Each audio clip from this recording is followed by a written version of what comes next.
Hey there, Bookaneers! It is great to see you. My name is Lizzie and I'm a librarian at the Stanton Public Library, and it's time for the Bookaneers Book Club. This is for readers ages 7 to 12, or for families or people who like to read middle grade books in general. And I'll feature one new book and recommend 3 read-alikes to hopefully give you some good ideas of new things to read. Today I'm tackling historical fiction. And I kind of was thinking about this new series. I was just going to present one of the books, and then I decided I should just present the whole series. It's a great companion for kids who like the American Girl books, the I Survive series, or even Nathan Hale's Hazardous Tales. And so I'm going to tell you about this series and then give you 3 more series that you might like as well. The new featured series I want to tell you about is from the Smithsonian, which is a museum, but they're an organization that is interested in history and education, and they helped publish these kids' chapter books.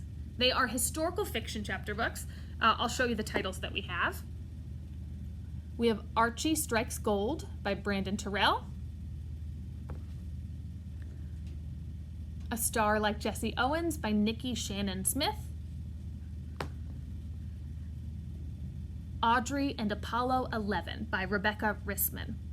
And even though the main characters of these stories aren't real kids, they're in real historical situations and oftentimes surrounded by real historical figures. So for instance, Audrey's dad works for NASA and she meets Buzz Aldrin, the astronaut. These are a great lead-in if you find that the American Girl books or the I Survived books are a little too difficult. There's about 5 chapters in each one, pictures throughout, with some good kind of historical information and activities at the end. So let's find out some good read-alikes for the Smithsonian chapter book series.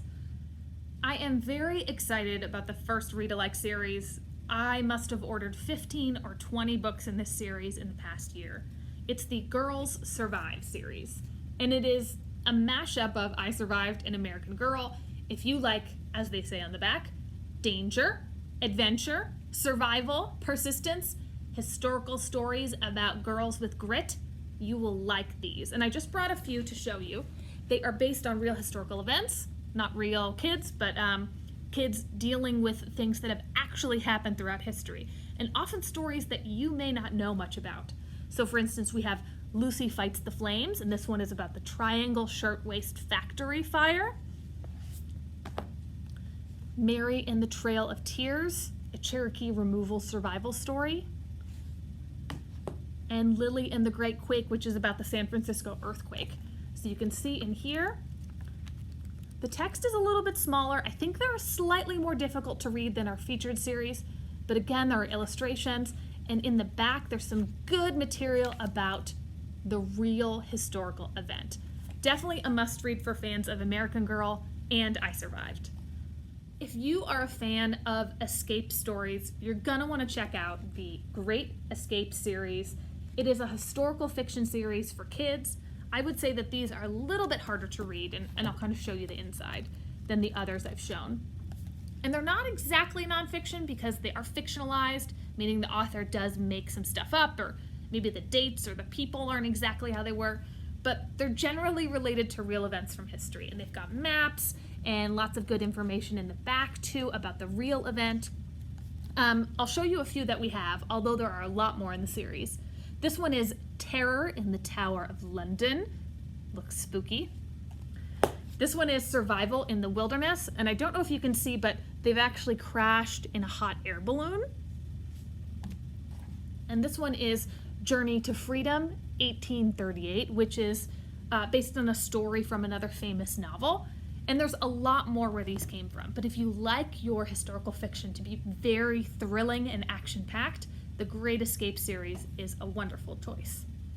The last read-alike series I want to tell you about is kind of a wild card, mostly because they're based on a computer game that I used to play when I was a kid called Oregon Trail. And for some reason, Oregon Trail has had a comeback recently, and now we have Oregon Trail chapter books. So you can see, I think we have 4 at the library, but this is just 1 through 3. And you can even see they're kind of pixelated, even the image a little bit like an old computer game. These are choose your own adventure books. You can read them in any order, but the first one is called The Race to Chimney Rock. If you're not familiar with a choose your own adventure, at the end of several chapters, you'll get a choice.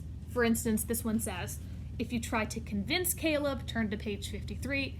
If you tell the others, turn to page 59. And either you will get to your destination, Chimney Rock, or your decision will lead to your demise or doom. And for that reason, I recommend these for a little bit of an older age, maybe ages 9 to 12, rather than the younger kids, because not everything was pleasant on the Oregon Trail. And again, these are not the most historically accurate, but you do learn quite a bit, and there is supplemental material at the end if you want to learn more. Okay, friends, thank you for joining me today. It was really fun to talk about so many different historical fiction series and to feature our new Smithsonian books. Right now we have 3, and there is a 4th, and hopefully there will be more coming after that.